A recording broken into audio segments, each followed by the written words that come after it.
Hello అండి. నమస్తే. Welcome to my channel Vanitha cakes and vlogs. ఈ రోజు వీడియో వచ్చేసి చాక్లెట్ డ్రీమ్ కేక్ వీడియో. నేను ఈ వీడియోలో పర్ఫెక్ట్ డ్రీమ్ కేక్‌ని ఎలా రెడీ చేయాలి, గనాష్‌ని ఎలా రెడీ చేసుకుంటాను, అలానే ఎంత కాస్ట్‌కి సేల్ చేస్తానో చిన్న చిన్న టిప్స్‌తో సహా ఈ వీడియోలో చెప్తాను. ఎక్కడ స్కిప్ చేయకుండా చూడండి. ఖచ్చితంగా ఈ వీడియో అనేది మీకు ఉపయోగపడుతుంది. ఇప్పుడు ప్రాసెస్‌లోకి అయితే వెళ్ళిపోదాము. ఇక్కడ చాక్లెట్ అనేది మెల్ట్ చేసేసాను ఆల్రెడీ. ఇది వచ్చేసి chocolate compound more day company నుంచి అండి. 2M అయినా వాడొచ్చు. నేను ఈ రెండు అయితే యూజ్ చేస్తాను. మీ దగ్గర ఏది అవైలబుల్ అయితే అది యూజ్ చేయండి. నాకైతే ఈ రెండు కంపెనీస్ అనేవి బాగా నచ్చుతాయి. ఇది డబుల్ బాయిలింగ్ మెథడ్ లో చేయాలి. ఆల్రెడీ మీకు డబుల్ బాయిల్ మెథడ్ అంటే తెలిసే ఉంటుంది. వాటర్ ముందు పెట్టి తర్వాత పైన చాక్లెట్ మెల్ట్ చేయాలి. డైరెక్ట్ గా అయితే స్టవ్ మీద చాక్లెట్ మెల్ట్ చేయకూడదు. ఇప్పుడు గనాచ్ని ఇంట్లోనే ఎలా ప్రిపేర్ చేయాలో చూపిస్తాను చూడండి. ఇందాక మెల్ట్ చేసుకున్న కాంపౌండ్ని కొంచెం వేరే బౌల్లోకి తీసుకొని వేడిగా ఉన్న పాలని 1 టీ స్పూన్ వేసుకుంటూ చాక్లెట్లో కలిసేలా బాగా కలపాలి. ఇక్కడ గనాచ్ యొక్క కన్సిస్టెన్సీ ఎలా ఉండాలంటే కేక్స్ వేసేటప్పుడు కింద వరకు జారిపోవాలి అనుకుంటే డ్రిప్స్ అనేవి మనం కొంచెం ఎక్కువ పాలను వేస్తాము. లేదు సగం వరకే రావాలి అనుకుంటే కొంచెం తక్కువ పాలను వేస్తాము. కన్సిస్టెన్సీకి తగ్గట్టు మిల్క్ అనేది యాడ్ చేసేసుకోవడమే. క్వాంటిటీ అనేది ఇక్కడ ఉండదు. నేను పైన అనేది ఇమేజెస్ ఇస్తున్నాను చూడండి. ఫస్ట్లో మనం కాంపౌండ్ మెల్ట్ చేసేటప్పుడు గ్రామ్స్ అనేది చెప్పలేదు కదండి. నాలాగే గనాచ్ ఇంట్లోనే ప్రిపేర్ చేయాలి అనుకుంటే 200 గ్రామ్స్ వరకు కాంపౌండ్ని మెల్ట్ చేసుకోవాలి. ఎందుకంటే అదే కాంపౌండ్లో మనం గనాచ్ని రెడీ చేసుకుంటాము. లేదు అనుకుంటే గనాచ్ బయట నుంచి తెచ్చింది వాడతాము. ఓన్లీ కాంపౌండ్ అనేది మెల్ట్ చేసుకుంటాను చాక్లెట్ అనుకునే వాళ్ళు 120 గ్రామ్స్ చాక్లెట్ మెల్ట్ చేసుకుంటే సరిపోతుంది. మాక్సిమం హోమ్ మేడ్స్ అందరూ చాక్లెట్ గనాచ్ని అయితే కాంపౌండ్లోకి విప్పింగ్ క్రీమ్ హాట్ చేసుకొని వేసేసుకున్న తర్వాత బటర్ అనేది యాడ్ చేస్తారు షైనింగ్ కోసం. ఈ ప్రాసెస్ అంతా లేకుండా ఓన్లీ మిల్క్ ఒకటి నేను చెప్పినట్టు వేస్తే షైనింగ్ అయితే సేమ్ మందే ఇంకా బాగుంటుంది దానికంట. మీకు కావాలంటే తర్వాత వీడియో పెడతాను చూడండి చిన్న క్లిప్. ఎంత షైనీగా ఉంటుందంటే మనం కూడా లోపల కనిపిస్తాము, అంత గ్లోగా ఉంటుంది. ఇక్కడ గనాచ్ని ఎలా రెడీ చేయాలో చూసారు కదా. ఇప్పుడు విప్పింగ్ క్రీమ్ని ఎంత క్వాంటిటీతో తీసుకోవాలో ఈ వీడియోలో చెప్తాను. ఇది వచ్చేసి హాఫ్ కప్ విప్పింగ్ క్రీమ్ అండి. హాఫ్ కప్ విప్పింగ్ క్రీమ్ని బీట్ చేసుకుంటే ఎంత క్రీమ్ అనేది వస్తుంది. దాంట్లోకి మెల్ట్ చేసిన చాక్లెట్ కాంపౌండ్ వేస్తున్నాను. నార్మల్గా అందరూ ఇందులో గనాచ్ని వేస్తారు. నేను వచ్చేసి గనాచ్ వేస్తే కొంచెం లూజ్ అవుతుంది కదా మిల్క్ వేసుకున్నాను అని చెప్పి కాంపౌండ్ అయితే వేసుకుంటున్నాను. కొంచెం కొంచెంగా వేసుకొని కలపాలి బాగా. విప్పింగ్ క్రీమ్ అనేది లైట్ బ్రౌన్ కలర్ వచ్చే వరకు మీరు కాంపౌండ్ అనేది యాడ్ చేయొచ్చు. నేను చెప్పే మెజర్మెంట్స్ అన్ని డ్రీమ్ బాక్స్ తో కాకుండా ప్లాస్టిక్ 2 బాక్సెస్ కూడా వస్తాయి. లాస్ట్ లో పెడతాను చూడండి. ఇక్కడ డ్రీమ్ కేక్ టిన్ ఉంది కదా, అది 70 to 80 రూపీస్ ఉంటుంది. నేనైతే మార్కెట్ లో తీసుకున్నాను. మీకు అవైలబుల్ గా లేదు అనుకుంటే ఆన్లైన్ లో చూడండి ఉంటుంది.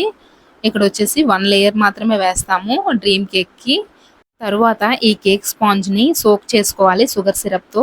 షుగర్ సిరప్ ఎప్పుడు కూడా మీకు చెప్పలేదు కదండి క్వాంటిటీస్.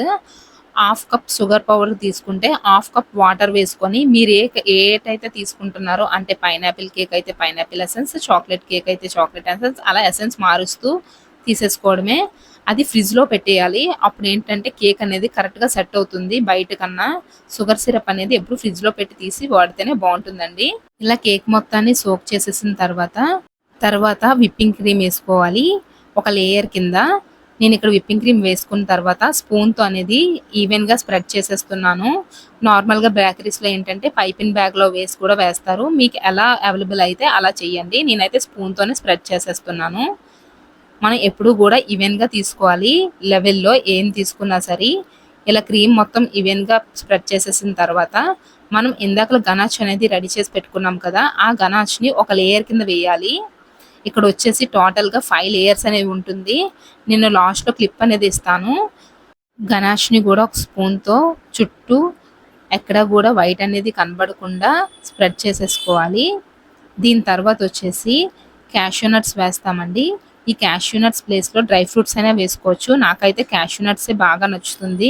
మ్యాక్సిమం చాలా మందికి క్యాష్యూ నట్సే నచ్చుతుంది అనుకుంటున్నాను. ఇక్కడ క్యాష్యూస్ ఎన్ని ఎక్కువ వేసుకుంటే అంత టేస్ట్గా ఉంటుంది కేక్ అనేది.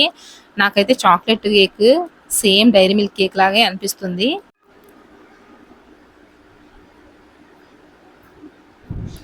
ఇలా క్యాష్యూస్ అన్నీ వేసేసిన తర్వాత స్పూన్తో కొంచెం లోపలికి ప్రెస్ చేయాలి. మళ్ళీ గనాచ్ లేయర్ అనేది వేస్తాం కదండి, అప్పుడు ఏంటంటే పైన ఉండిపోతాయి కదా, ఈవెన్గా రాదు లాస్ట్లో. అందుకని చెప్పి కొంచెం ప్రెస్ చేయాలి.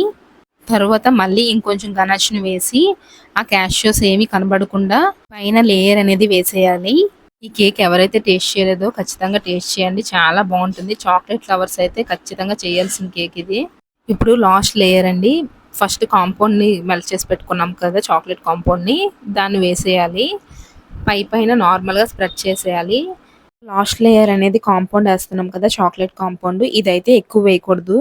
చాలా థిన్ లేయర్‌గా ఎయ్యాలి. చాలా పల్చగా. అలా వేయడం వల్ల ఏంటంటే తినడానికి గూడా అవుతుంది. మనం గట్టిగా అయిపోతుందండి కాంపౌండ్ అనేది ఎక్కువ వేయడం వల్ల. ఇక్కడ చాక్లేట్ గూడా మొత్తం ఈవెన్‌గా స్ప్రెడ్ చేసేసిన తర్వాత మాక్సిమం ఫ్రిడ్జ్‌లో 10-20 మినిట్స్ ఉంచిన తర్వాతే కోకో పౌడర్ అనేది వేయాలి. ఇక్కడ చాక్లేట్ మెల్ట్ చేసి వేసాం కదా! కొంచెం వెట్‌గా ఉంటుంది. వెంటనే కోకో పౌడర్ వేసేయడం వల్ల ఏంటంటే, కోకో పౌడర్ కూడా తడి తడిగా అయిపోతుంది. అస్సలు బాగోదు. అందుకనే ఫ్రిడ్జ్‌లో పెట్టి ఉంచిన తర్వాతే కోకో పౌడర్ అనేది వేయాలి. 10-15 మినిట్స్ ఫ్రిడ్జ్‌లో పెట్టి తీసాక చాక్లేట్ అనేది గట్టిగా అయిపోతుంది. తర్వాత మనం కోకో పౌడర్ అనేది యాడ్ చేయాలి. ఇక్కడ నేను టీ జాలి వాడాను కోకో పౌడర్ వేయడానికి. నాకైతే సరిగ్గా రాలేదు. ఆ తర్వాత మనం ఫ్లోర్ జల్లించుకుంటాం కదా! ఎప్పుడు గూడా అదే జాలితో వేస్తున్నాను. ఇక్కడ జాలి అనేది కొంచెం పెద్దగా ఉంటుంది కాబట్టి పర్ఫెక్ట్‌గా వచ్చేసింది నాకు. కోకో పౌడర్ అనేది మరీ ఎక్కువ యాడ్ చేయొద్దు. ఇలా పల్చటి లేయర్‌గా ఏస్తే సరిపోతుంది. ఆ తర్వాత చుట్టూ ఉండే కోకో పౌడర్ అనేది క్లీన్ చేసేసుకొని మళ్ళీ ఫ్రిడ్జ్‌లో పెట్టాకే తినాలి. ఈ డ్రీమ్ కేక్‌ని మాక్సిమం 1 అవర్ పాటు ఫ్రిడ్జ్‌లో పెట్టి తర్వాత తింటే కేక్ అనేది చాలా బావుంటుంది. ఇక్కడ నేను తీసుకునే టిన్ సైజ్ అయితే మీకు చెప్పలేదు కదా! 6 ఇంచ్ టిన్. అలాగే 8 ఇంచ్ టిన్ కూడా దొరుకుతుంది. మనకి అవైలబుల్ బట్టి మనం తీసుకోవచ్చు. ఇప్పుడు 1 అవర్ పాటు ఫ్రిడ్జ్‌లో పెట్టి తీసిన తర్వాత అయితే మనం తినాలి. ఇక్కడొచ్చేసి స్పోక్‌తో తీస్తున్నాను. ఎందుకంటే ఫస్ట్ లేయర్ అనేది చాలా గట్టిగా ఉంటుంది కదా! అందుకని చెప్పే. దీని టేస్ట్ అనేది చాలా బావుంటుందండి. ఈ కేక్‌నైతే నేను 600కి సేల్ చేస్తాను. ఇప్పుడు బాక్సెస్‌లో ఎలా చేసుకోవాలో చూపిస్తాను. ముందుగా ఒక లేయర్ అనేది వేసేసాం కదా! సెకండ్ లేయర్ అనేది మిగిలిపోయింది. అదొచ్చేసి మీరు టిన్‌లో అయినా ఏసుకోవచ్చు సేల్ చేసుకునే వాళ్ళు. అప్పుడు 2 కేక్స్ అయితే రెడీ అవుతాయి. నాకైతే అవసరం లేదనిపించింది. ఇంట్లో తినడానికని చెప్పి మామూలు బాక్సెస్ ఉంటాయి కదా! ఆ బాక్సెస్‌లో 2 కేక్స్‌నైతే ప్రిపేర్ చేస్తున్నాను. ఎలా చేస్తానో చూడండి. మీరు మిక్సీ గ్రైండర్‌లో అయినా ఏసుకొని పౌడర్ చేసుకోవచ్చు. నేనైతే చేత్తో ఇలా విరిచేసుకుంటున్నాను. ఏదైనా బానే ఉంటుంది. ఇలా మొత్తం విరిచేసిన తర్వాత 2 బాక్సెస్ అనేవి ఉన్నాయి చూసారా? అవి కర్రీస్‌తో వచ్చిన బాక్సెస్. అవి క్లీన్ చేసి పెట్టుకున్నాను. ఫస్ట్ లేయర్ అనేది కేక్ క్రమ్స్ ఏసేసిన తర్వాత షుగర్ సిరప్ అనేది సోక్ చేస్తున్నాను. సేమ్ ఇందాక ఎలా అయితే చేసామో 5 లేయర్స్ కింద ఇవి గూడా సేమ్ అలాగే 5 లేయర్స్ అనేది ఫిల్ చేయాలి.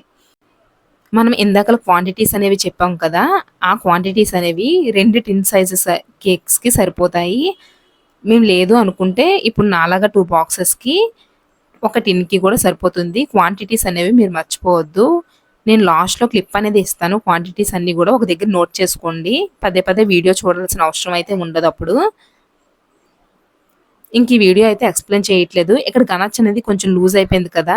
మనం గనాచ్ అనేది బయట పెట్టడం వల్ల ఏంటంటే కొంచెం టైట్ అయిపోయింది. నేను కొంచెం పాలు వేద్దాం అనుకుంటే ఎక్కువ పాలు పడిపోయాయి. అందుకని ఇలా ఉంది. ఫ్రిడ్జ్‌లో పెడితే సెట్ అయిపోతుంది. పర్లేదు. మీరైతే చూసుకొని వేసుకోండి మిల్క్ అనేది. నేను ఇక్కడ బాక్సెస్‌తో చేస్తున్నాను కదా! ఆ వీడియోనైతే నేను సెకండ్ పార్ట్ కింద పెట్టొచ్చు. కానీ మీకైతే అస్సలు అర్థం కాదు. క్వాంటిటీస్ ఇక్కడ చెప్పి, అక్కడ వీడియో చేస్తే మీకసలు అర్థం కాదు. అందుకని చెప్పి ఒకే వీడియోలో చెప్తున్నాను. అందుకే లెంత్ అనేది ఎక్కువయింది. ఎక్కడ కూడా స్కిప్ చేయకుండా చూస్తే మీకైతే చాలా బాగా అర్థమవుతుంది కేక్ అనేది. నేను ఈ వీడియోలో ప్రతీదీ గూడా క్లియర్‌గా చెప్పానని అనుకుంటున్నాను. మీకేదైనా అర్థం కాకపోతే ప్లీజ్ కామెంట్ అయితే చేయండి. నేను కంపల్సరీ రిప్లై అయితే ఇస్తాను. ఇక్కడ మనం ప్లాస్టిక్ బాక్సెస్‌తో చేస్తున్నాం కదా! దాన్ని ఎంతకి సేల్ చేయాలి అంటే, ఒకటైతే 300కి సేల్ చేయండి. 2 అయితే 500కి సేల్ చేయండి. మాక్సిమం కస్టమర్స్ వచ్చేసి హోమ్ బేకర్ అంటే బేకరీ కన్నా తక్కువ ఉంటుందనుకుంటున్నారు. అదైతే చాలా రాంగ్ అండి. ఎందుకంటే బేకరీస్‌లో లాగా మేమెప్పుడో తెచ్చి స్టాక్ అయితే ఇంట్లో పెట్టుకోమండి. మీరెప్పుడు కావాలంటే అప్పుడు ఫ్రెష్‌గా తెచ్చి చేస్తాం కాబట్టి హోమ్ బేకర్స్ దగ్గర ఇంకా కాస్ట్ ఎక్కువుంటుంది. కానీ మేము అలా కాకుండా సేమ్ రేట్‌కే ఇస్తున్నాము. అలానే టేస్ట్ గూడా చాలా డిఫరెన్స్ ఉంటుందండి. బేకరీకి, హోమ్ బేకర్‌కి గూడా. ఒకసారి మీ దగ్గర ఎవరైనా బేకర్స్ ఉంటే హోమ్ బేకర్స్ వాళ్ళ దగ్గర టేస్ట్ చేసి చూడండి. మీకే తెలుస్తుంది. ఈ డ్రీమ్ కేక్ వీడియో మీ అందరికీ నచ్చిందనే అనుకుంటున్నాను. ఇలాంటి వీడియోస్ కోసం మన ఛానెల్‌ని సబ్స్క్రైబ్ చేసుకోండి. Thank you. బాయ్.